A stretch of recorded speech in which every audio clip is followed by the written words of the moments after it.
I'm Anna Gelperin. I teach law at Georgetown, and I am beyond thrilled to introduce our final featured speaker, Professor Lee Summers, who needs no introduction, but hey, is Charles Eliot Professor and President Emeritus at Harvard, former Treasury Secretary, and from my perspective, probably the most stimulating free associator and funnest person to brainstorm with of all I know.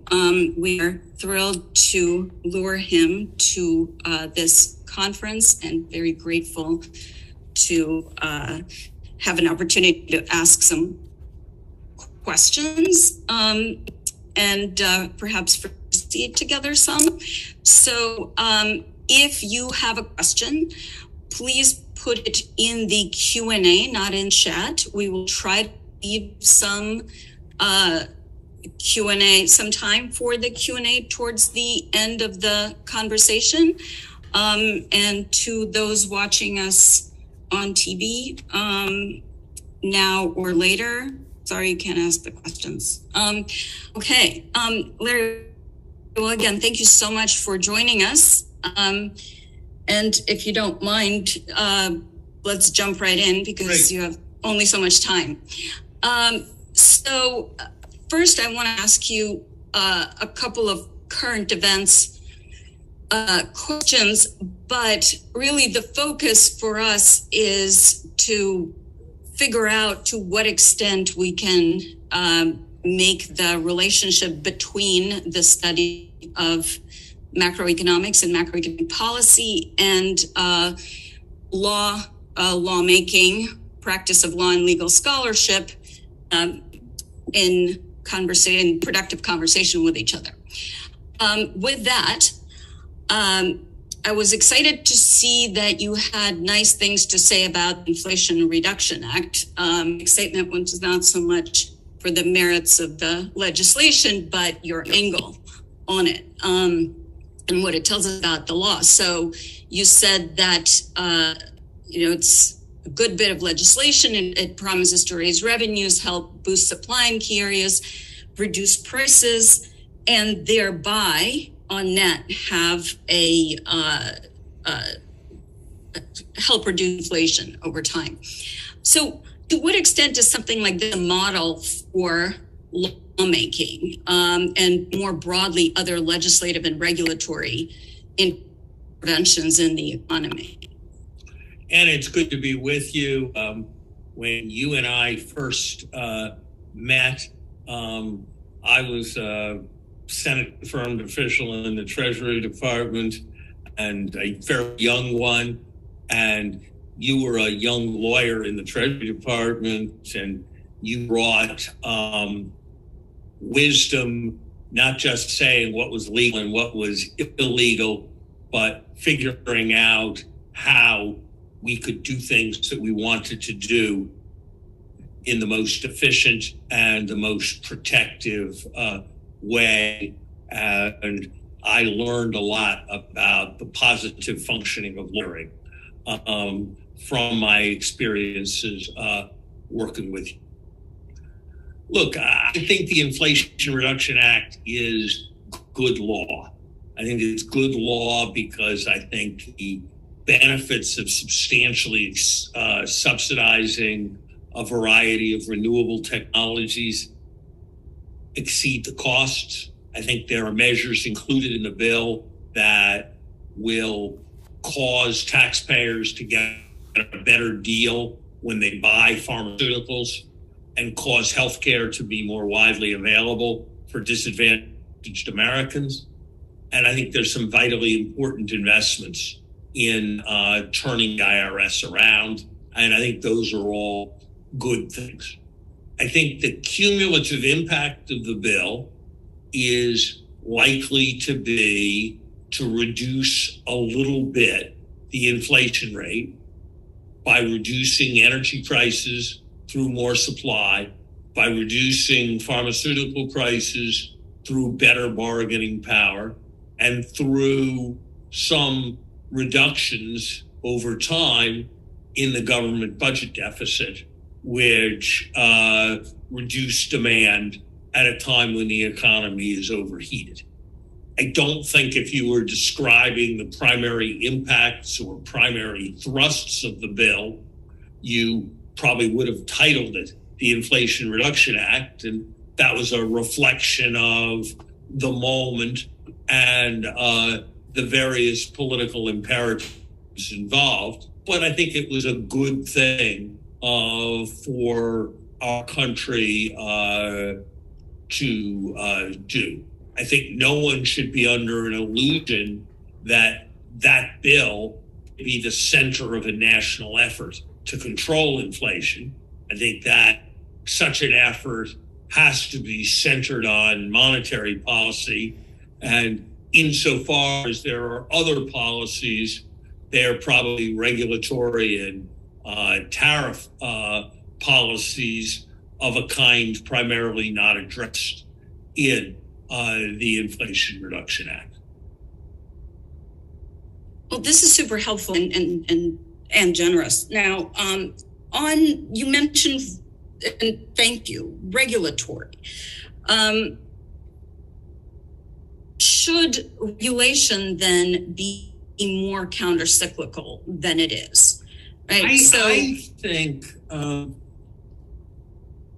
think something I've mostly disagreed with in the law and macroeconomics movement is a desire to center the analysis of a variety of microeconomic policies around macroeconomic considerations. And there's always a question when you envision any change, what you hold constant. If I want to analyze the effect of moving my left foot forward on my locomotion, I have to make an assumption about what my right foot is going to do. And we sort of make a natural assumption that what's going to happen is my right foot's going to move along with a walking motion. And there's a question when we consider a regulatory action. Say you mandated that firms hire more people. And one line of analysis would be that that would have a multiplier effect because the firms would pay people, would pay the extra workers they hired, and those workers would spend money, and those workers would spend money, and you'd have a multiplier effect. You'd stimulate the economy. A different view would be that the Fed has a view about how much aggregate demand it wants to achieve, and it targets the aggregate demand level that it wants to achieve. And so if other things happen, those will be offset by the Fed because it's still targeting the same aggregate demand level.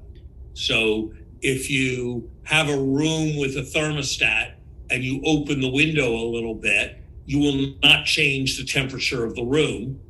You will change how much the heating system operates. And I think, and I'm not deeply familiar with it, but insofar as I've been exposed to the law and macroeconomics movement, it has a tendency to forget that lesson. And it has a tendency, as I see it, to, and by the way, I'm not authoritative about what's true, but I am authoritative about what I perceive. Has a tendency to forget that lesson. Now, you can argue that sometimes we're at the zero lower bound, and sometimes policy operates with lag. And so it's more complicated than I just said. But I think it's a general matter, if we ignored aggregate demand effects when we thought about regulatory questions, we would get it more right than if we try to always analyze the aggregate demand consequences. So, for example, when people in the financial industry say that we're cutting back on lending by imposing excessive capital regulations on financial institutions, I mostly disregard that, because if that's causing a shortage of demand, I imagine we'll have lower interest rates as a consequence of that. So while there are some particular exceptions that one can do, I think that far more mischief is accomplished by allowing Keynesian aggregate demand effects to enter the conversation about micro policies than any benefits that ever result. So let's pull back a little, and this is extremely helpful in also kind of defining the terms. On the right side, one, macroeconomics, movement, trend, ethos, whatever we want to call it, is, at least at this stage, is sort of open enough to definition that I think we can play around quite freely with that. But really the big question to my mind, and I certainly don't have a monopoly on this, is sort of how do we engage with macroeconomic concepts? And several of the things you mentioned actually raise interesting kind of legal institutional questions. So let's say, regulation should not primarily target aggregate demand, maybe not even, take account of it. Let's just rely on the Fed. But then the Fed does not operate in an institutional vacuum, nor does the ECB, nor does, so the way the transmission mechanisms, right, operate quite differently. Well, okay, wait, like Europe and the US did very different things about unemployment in the middle of COVID, right? Sort of the how we deal with recessions, crises, downturns institutionally either makes things easier or more complicated for, let's say, the Fed, and not even just easier. I think I pretty much disagree with everything you just said. All right.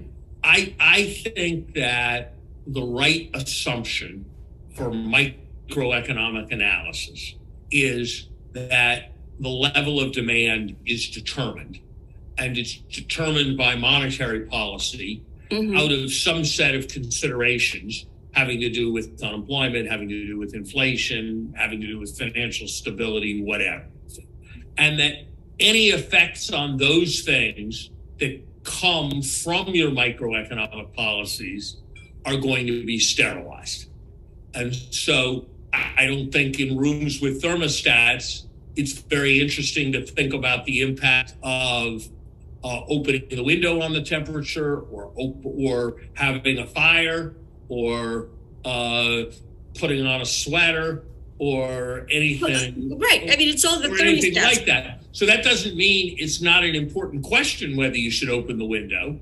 Right. But you should decide the question about opening the window on the basis of whether you think the air's going to be fresher, on the basis of what you think is going to happen to the electricity bills if you do it, on the basis of whether bad stuff's going to blow in when you open the window, not based on anything much about the temperature of the room.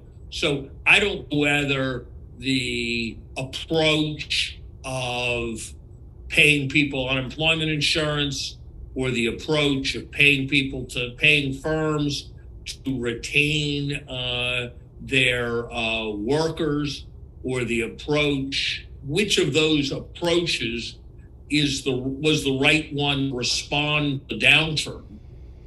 But my judgment about that would be based on which would be microeconomically efficient in finding the right balance between, on the one hand, promoting labor mobility, which is good, and on the other hand, preventing the severance of important attachments, which is bad.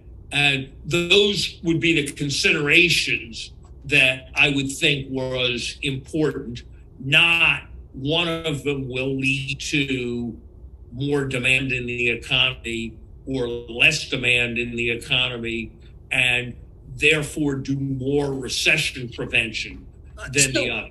So, like, got it. But it also, I think it depends on whether you're, sort of operating the windows or are in charge of the thermostat, right? And what you're doing in the room relies on the thermostat working properly. So, right. And I think who designs the thermostat? Who pushes the buttons? I'm sorry? So who designs the thermostat? Who pushes the buttons? Like the EC. I think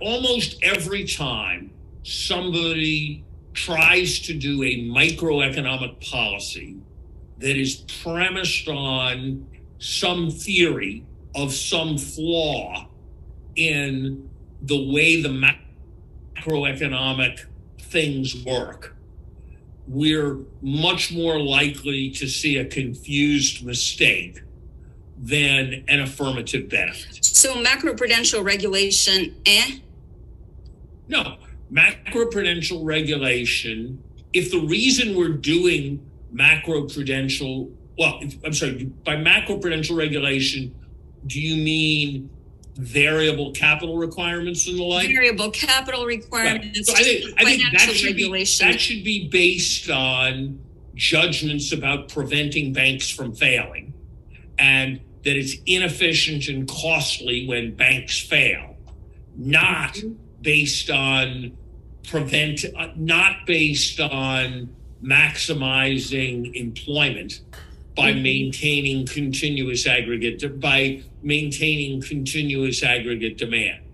In fact, I'm pretty skeptical of macroprudential regulation, because my general view is that by and large, the smartest macro traders in the world can't time markets. And so I'm highly, highly skeptical that politically motivated $150,000 a year bureaucrats will be able to time markets. And so when people are deciding whether there's a speculative bubble or not, and then adjusting the capital requirement or whatever, I think they're as likely to be wrong as to be right. And I'm pretty familiar with the academic literature on this, which is a bunch of regressions showing that when credit expansion is high, then you're more likely to have a bubble and stuff like that. And my reaction is, if those regressions were so terrific and were so substantially predictive, there would be people who would be able to make huge sums of money shorting bubbles and going long troughs based on those regressions. And mostly there aren't. And I think that's because there are a variety of sort of epistemological problems of what constitutes certainty. Right. But I have no objection in principle to macroprudential regulation. I would note that the poster child for macroprudential regulation in 2006 and 2007 was Spain, which had roughly the worst egregious overbuilding of capital. I would note that Alan Greenspan was a pretty shrewd guy, and he declared irrational exuberance in the stock market when the Dow was at 6,300, and proceeded to double over the next 2 years, next 4 years. So I'm sort of skeptical of the enterprise, but insofar as it's a useful enterprise, it's an enterprise that's about the microeconomic efficiency of the financial intermediation sector, not the efficacy of countercyclical aggregate demand management. Okay. So And also something that you said earlier about the bankers complaining about high capital requirements, et cetera, et cetera. So that it's sort of this position strikes me as going with that. Yeah. Correct. Right. It's a position. It's a position that, by and large, I think it is better to have more focused policies with more specific accountability for outcomes close to those policies. So in general, for example, I tend to think that we have a whole set of tax and transfer instruments in the society. If it were up to me, I would make them more generous. But we have all of those instruments. And so if somebody says, how should we regulate trains? And somebody says, well, we should do X with trains because that will benefit poor people. I tend to think, no, if we want to benefit poor people more, we should do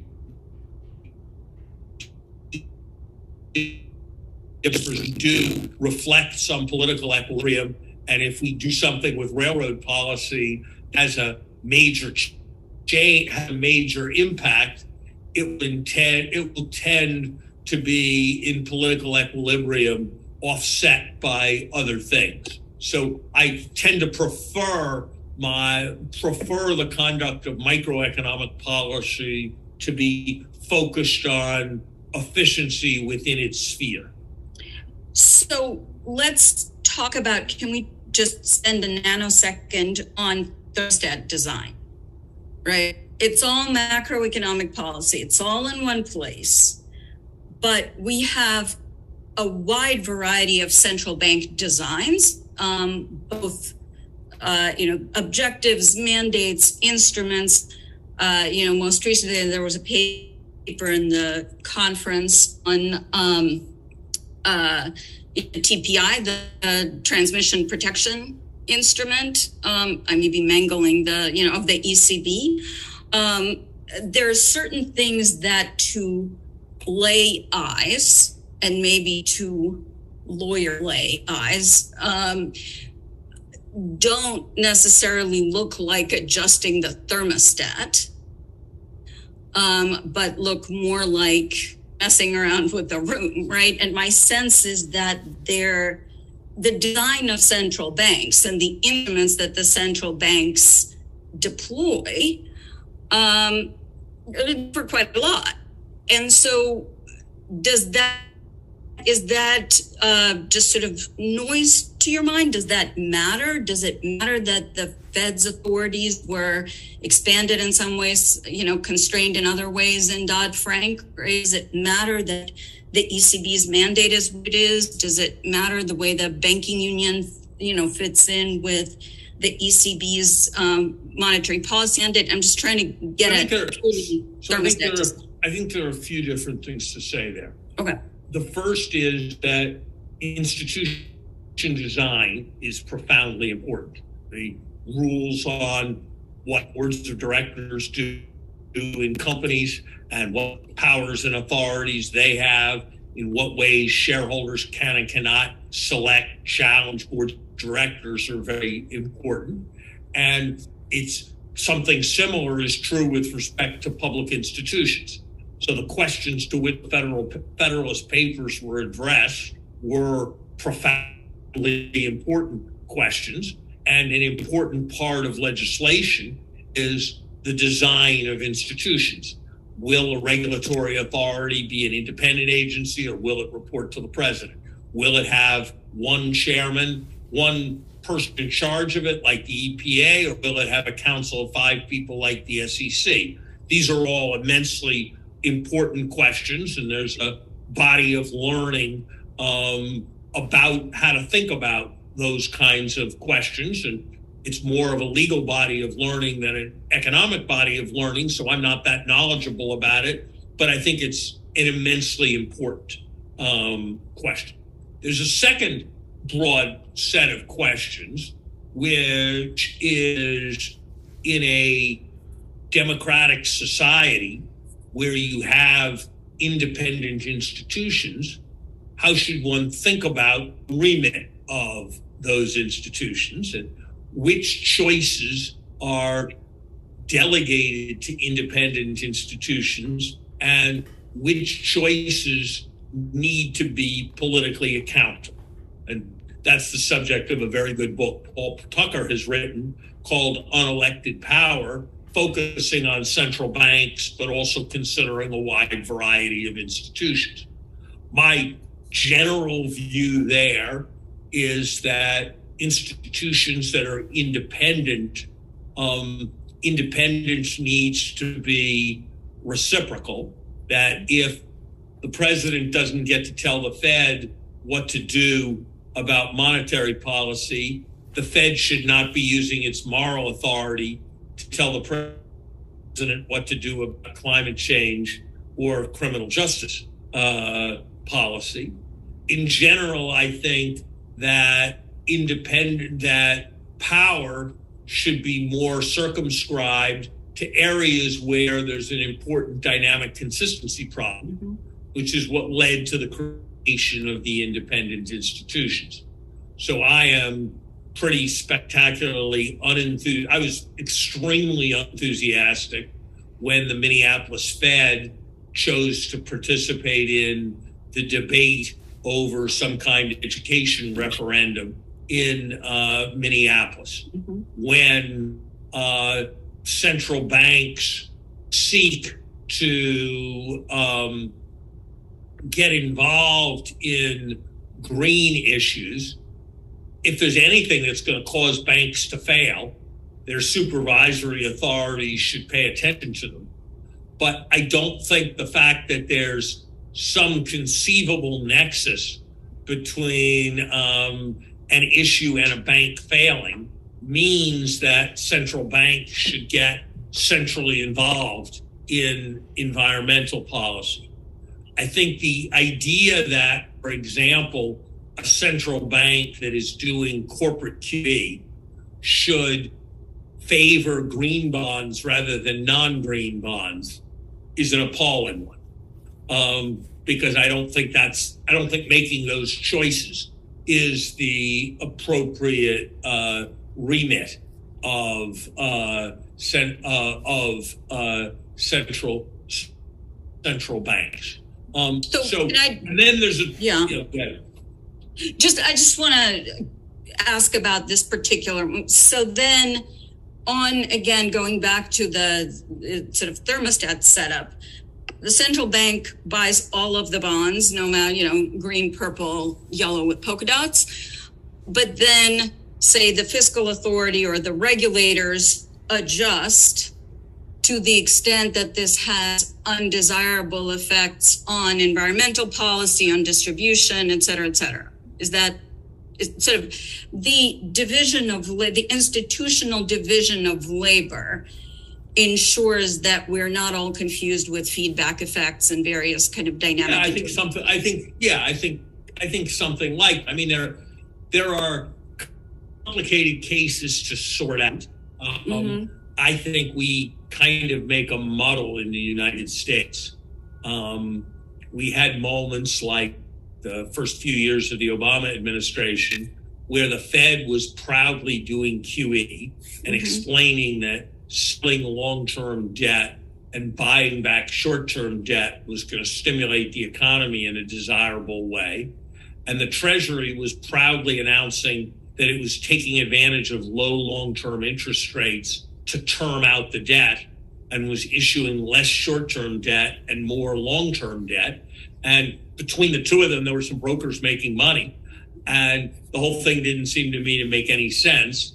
It seemed to me the United States ought to have one debt management policy, and there ought to be some mechanism for arriving at the one debt management policy. So I think there are hard cases, as there always are, just like in private life, there aren't just competitors and mergers. There are firms that in some spheres compete and in other spheres cooperate. And part of what good lawyers do is structure agreements and policies that in an imperfect world of greedy people cause that to work out as well as it can be worked out. And I think that kind of thinking is important in the public sector as well. And what you just said, though, I mean, it really does get to, at least in my view, what lawyers tend to be very good at, which is, figuring out where the institutional structure leads us to stumble all over one another and, all right, fire exit to the right. But it's not just sort of the traffic tweaks, right? It's building design that I think matters. And in some ways it's a more challenging. I think that's right. I sort of believe in social science. Tell me more. And I tend to find, and maybe this is unfair and reflects the limits of my knowledge, whereas I find your pronouncements on debt to be substantially informed by empirical study of a substantial range of debt restructurings and what happened and what didn't happen and when it worked better and when it worked worse. I find a substantial part of legal scholarship on these matters to consist somewhat more of identifying what various thinkers have said at various points and the author offering an opinion as to what the author thinks is best, with less grounding in the world of experience. So, hashtag bless you. Thank you. And I do think that we need to fix up your pipeline of legal scholarship somewhat, even though I find myself to be an unwitting beneficiary of the distortions in that pipeline. I'm sure that's right, and I welcome I welcome all of that. But I think it's I was involved in the creation of the CFPB and the Consumer Financial Products. Yep. And there were a set of questions. Should it be a committee? Should it have one head?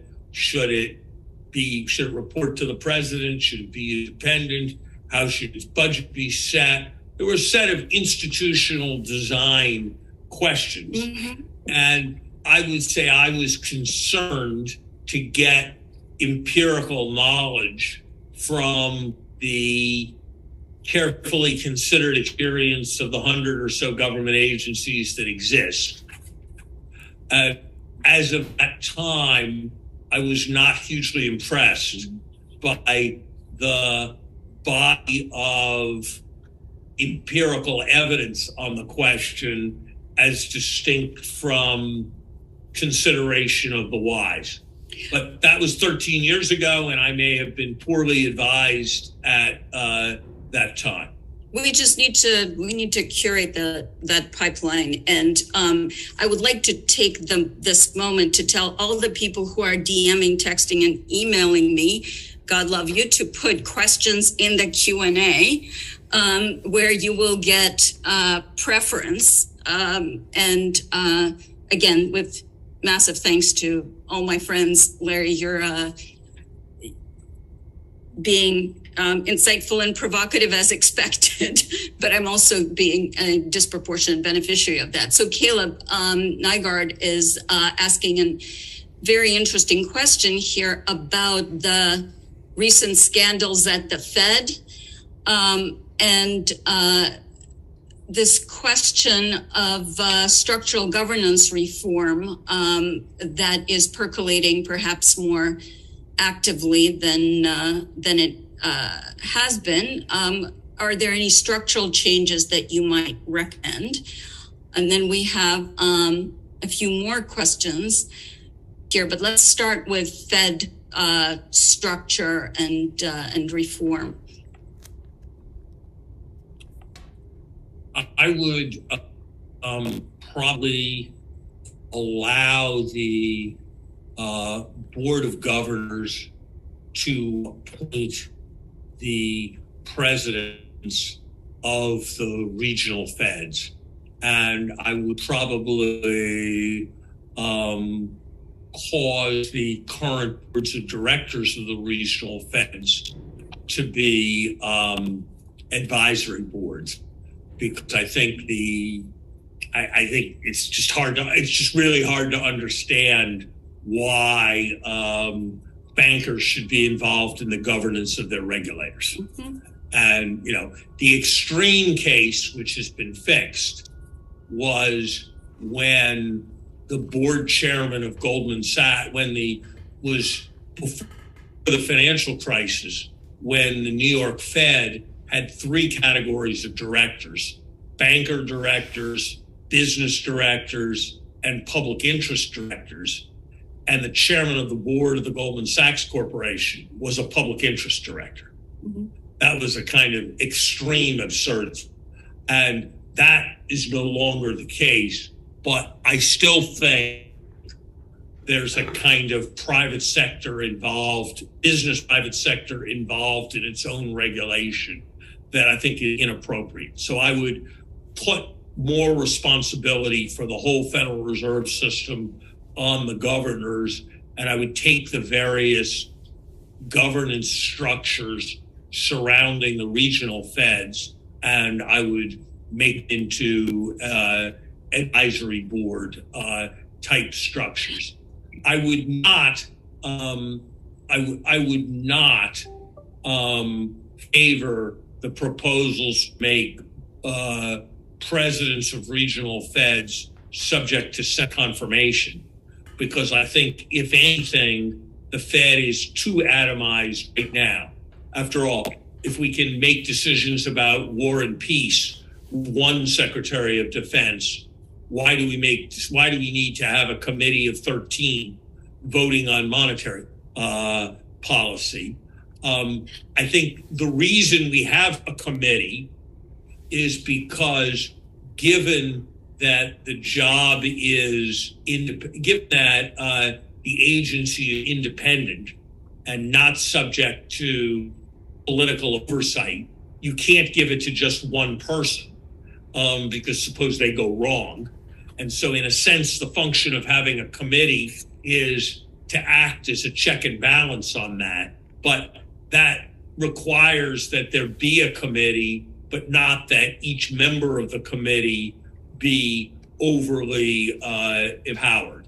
So in general, I think the Fed, where there's a kind of moderately strong, quite strong presumption of deference to the chairman, is a more effectively functioning institution than the Bank of England, where the chairman is more like the Chief Justice of the Supreme Court, kind of first among equals, but sometimes they get outvoted.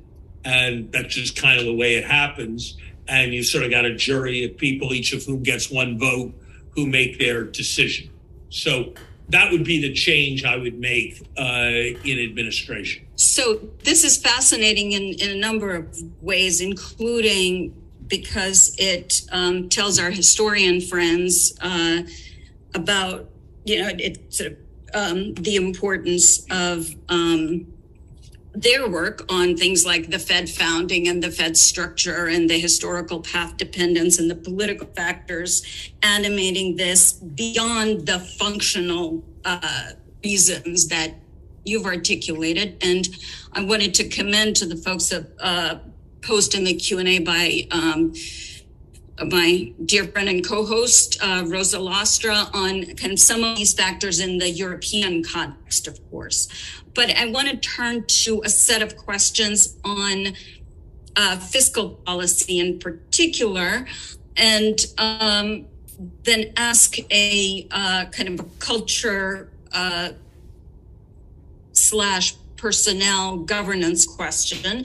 But then I am not letting this go without turning to IMF and World Bank and the international economy, which is an area that obviously is of great concern to both of us. And so just planting that. On fiscal policy, I guess there are two sets of questions. One is what you're describing in terms of, again, Windows thermostat may well be the platonic ideal, but in a world where the thermostat is broken or the window lock's broken, right? It's sort of where one channel is shut off.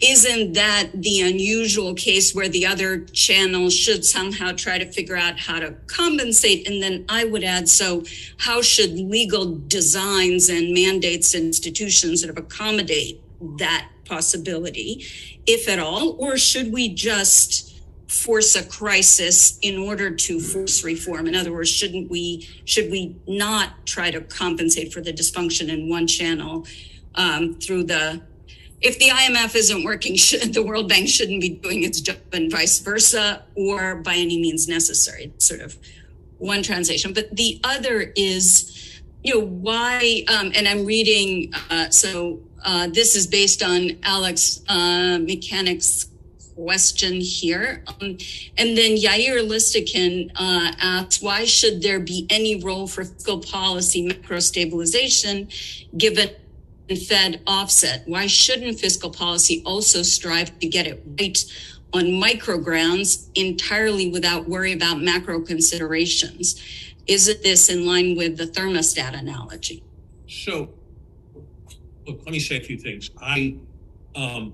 First of all, Anna, just so everybody who's listening is clear, I made a judgment coming on here that I hope is appropriate, that I would most usefully contribute to your dialogues if I said what I really thought based on what I know, recognizing that this is not a literature in which I've been fully immersed, and with the view that a clearly stated opinion, even if wrong, is a more useful target for inquiry than a bunch of polite mush. Absolutely. So I have tried very much to take that position. I actually think that you kind of got it right. The basic premise of Clintonomics was exactly that. The basic premise of Clintonomics was that for a set of micro-allocative reasons, even though the economy was somewhat sluggish at the beginning of 1993, the right thing to do in order to have lower capital costs, lower interest rates, and more investment was to reduce the budget deficit, even though ceteris paribus, that might be contractionary, but that the Fed and the markets would offset that. So for the most part, I would apply the logic, and I think in the vast majority of normal times, fiscal policy should not be used as a stabilization policy instrument. I think there is a particular extreme case around the zero lower bound, and possibly a particular extreme case around circumstances where interest rates being too low or too high would have various other kinds of distortionary effects, which might cause one to deviate from that doctrine, but that is not the usual case, and that the more usual case is that fiscal policy decisions should not be made on aggregate demand and macroeconomic stabilization grounds. I think there's a kind of common fallacy in this area, which is macroeconomic policy is not being carried on very well, or we don't like the way it's being carried on. Therefore, we should try to use these other instruments to serve macroeconomic objectives. If you think the Fed is too contractionary, I don't think that's particularly a reason to forgive student loan debt in order to stimulate demand. Because I think if the Fed's too contractionary, that will also influence its response to the fact that you stimulated demand with your student loans. So it's back to the thermostat. And I think one has to be careful, and this is a kind of general point where you sort of have to use your judgment. If you're a smart, creative person, you're likely in any context to be able to think of some reason why the thermostat analogy is not perfect. But you also have to think about all the flaws that come in terms of less focus, diverted accountability, all of those things when you start licensing all arguments on all subjects.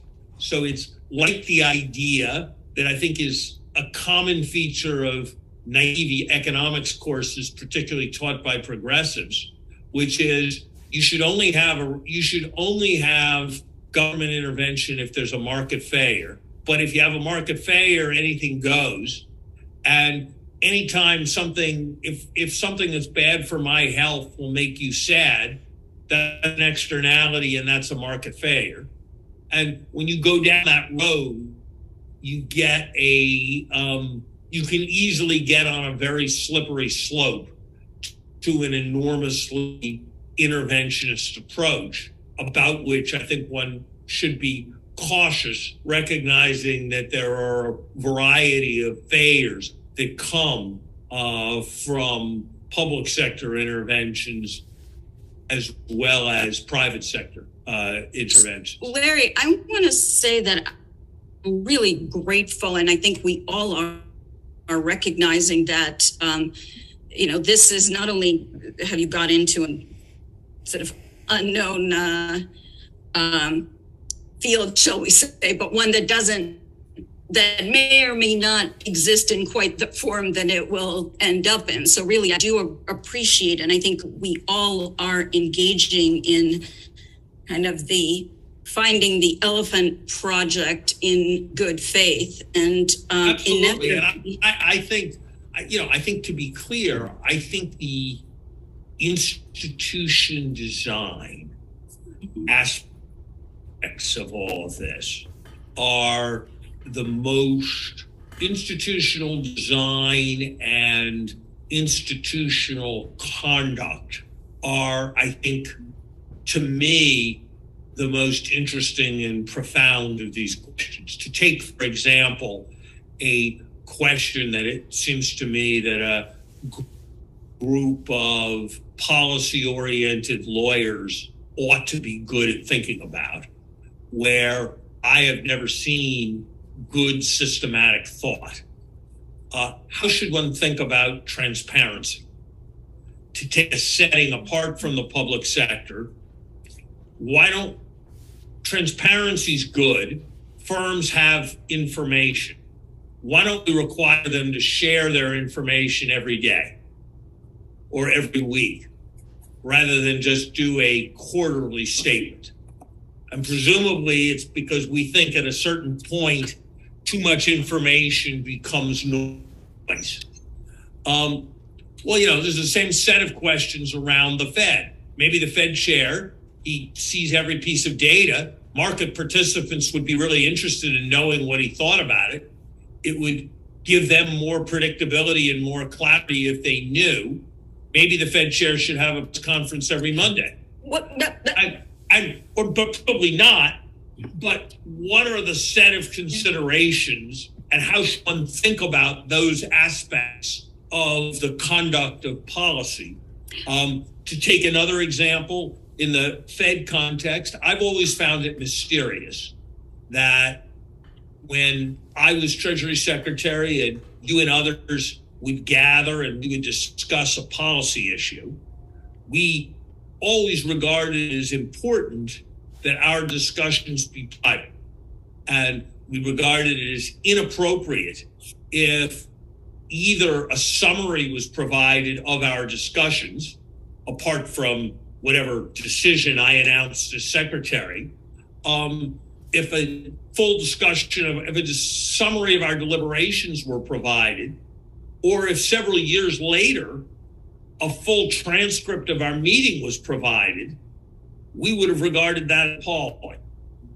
I think the Supreme Court would regard it as appalling if it was suggested that with a 10-year lag, all judicial conferences be recorded and made available to historians and scholars who wanted to better understand the basis of Supreme Court decision-making.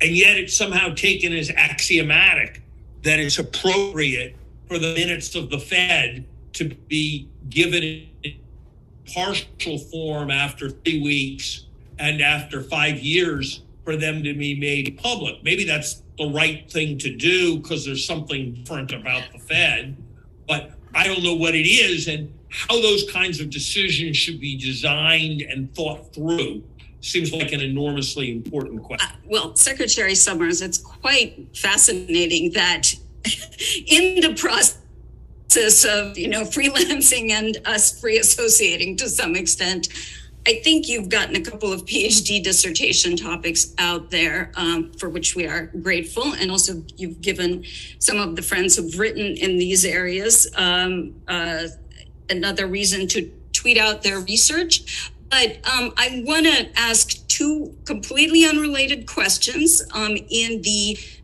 63 seconds we've got remaining, because I'm getting kicked out of my hotel room, quite literally. And we've imposed on your time. One is, how do we deal with groupthink at central banks?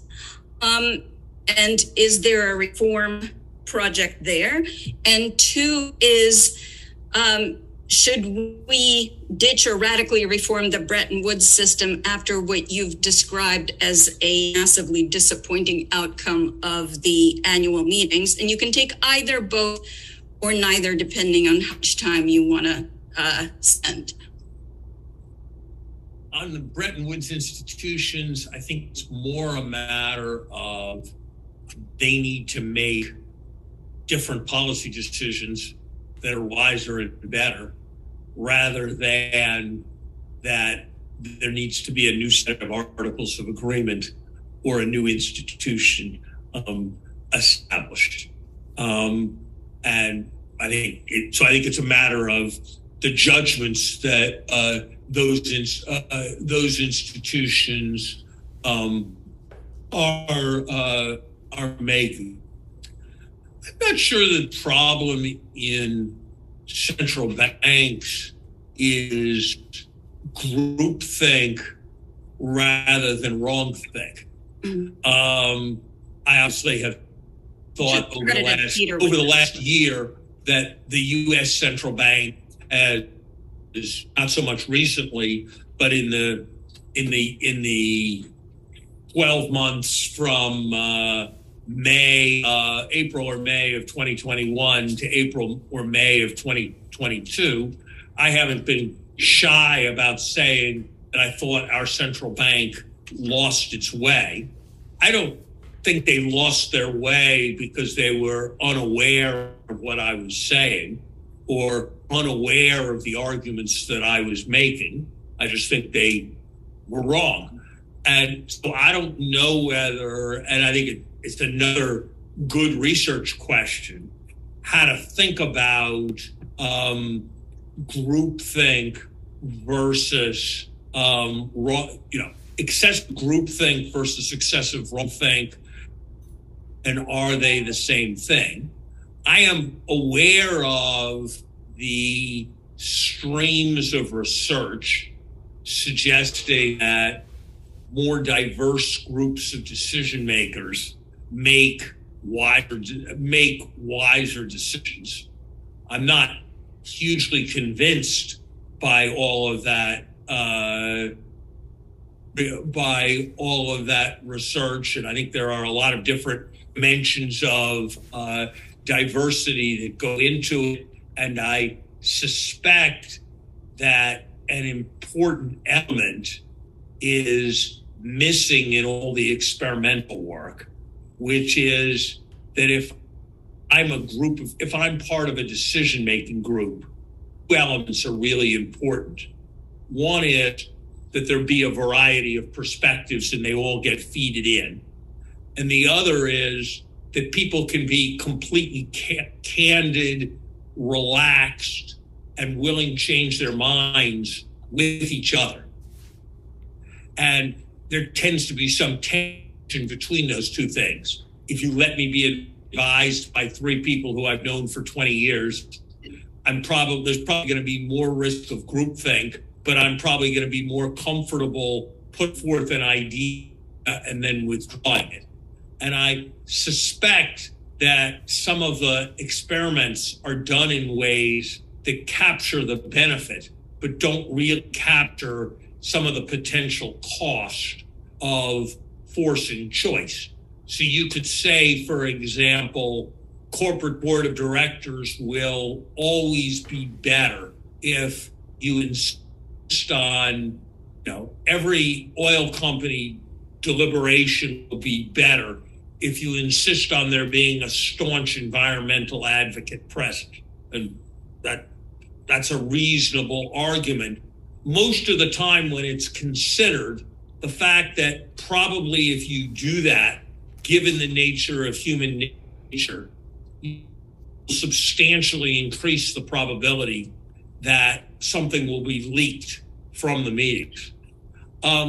Probably bears on how that will impact on the deliberations. So I'm open to the idea that there should be some set of policies to resist groupthink, but I don't regard that at all as being a proven case.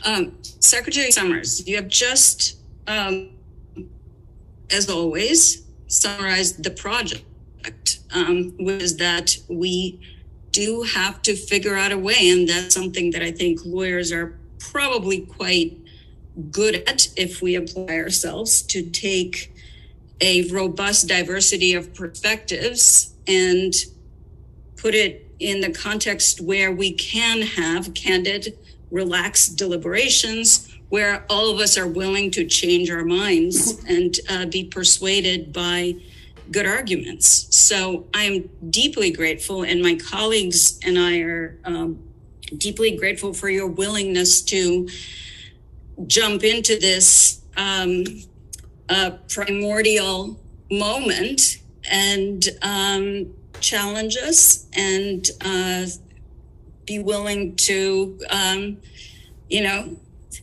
hear static and really thank you. Anna, thank you. I enjoyed this. If anybody who's listening to this wants to set me straight on all the things that I don't understand, or wants to use the excuse of setting me straight about all the things that I don't understand to promote the paper I wrote 6 months ago, my email is lhs@harvard.edu, and I'd be happy to continue the conversation. Thanks a million, Larry. Thank you. Bye-bye. Bye.